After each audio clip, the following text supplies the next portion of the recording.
Hi, I'm Tim Makepeace. I'm the orchardist here at Peirce Mill.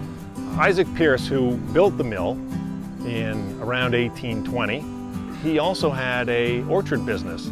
And this orchard that he owned encompassed this whole hill, all the way up to Linnaean Street, and it encompassed Hillwood Estate, and it went all the way to Broad Branch.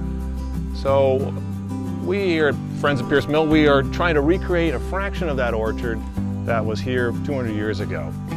So Joshua Peirce, Isaac Peirce's son, was an avid botanist, and he had a very extensive catalog of plants that he grew and sold, including 100 kinds of apples, 50 kinds of pears, apricots, peaches, nectarines, plums, roses, evergreens, hops.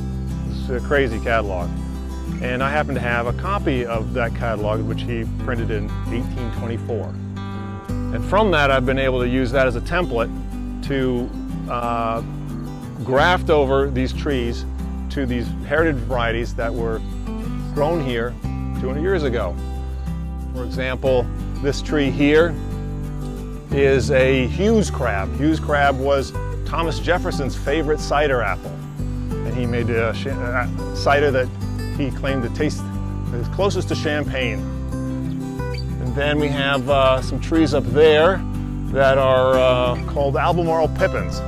And that was George Washington's favorite cider apple, and Thomas Jefferson also grew those. And we have some other cider apples. This one up here is called Harrison.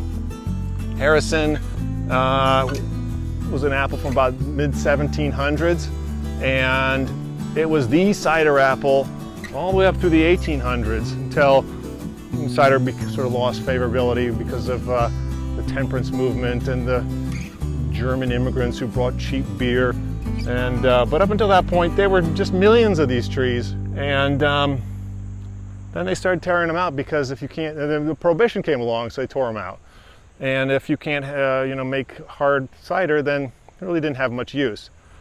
Then in the 50s and 60s, people started looking for that tree again, the 1950s and 60s, and they couldn't find it. They had torn them all out, millions of these trees, and it was almost extinct. And finally in 1976, someone found a tree in New Jersey in an abandoned orchard that they thought was possibly that Harrison apple. And sure enough, they grew it for 20 years, checked it against all the records, and sure enough, it was the Harrison, and they started propagating it again, and we have it back here in the orchard, and it was grown here 200 years ago. So this is a tree that's been recovered. And then we have this cover crop here.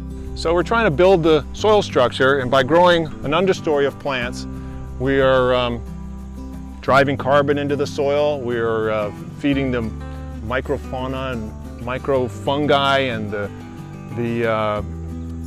the ground is improving greatly, and in turn, they're going to build the soil. The soil is going to benefit, but in the end, it's to benefit the fruit trees, and so those nutrients will then be bioavailable for the fruit trees.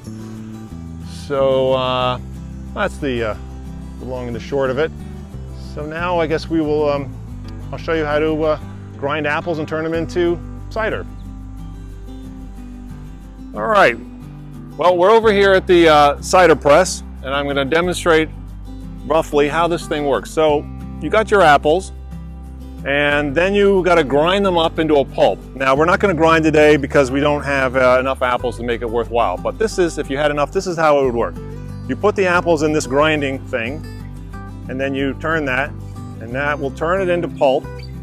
Then the apple pulp falls down into this barrel, and when you have enough in there, put a cap on it, and then you slowly turn this screw press, and this will put enormous pressure and force all the juice out, and the juice will come pouring out here into the bucket. So glad you could come to our virtual Heritage Day. If you're interested in becoming involved in the orchard, it's the orchard at Peirce Mill. We'd love to have volunteers. You can check us out on Facebook and Instagram. And if you don't want to volunteer, you can always come down and just enjoy the trees and what's growing in the orchard. So, see you later.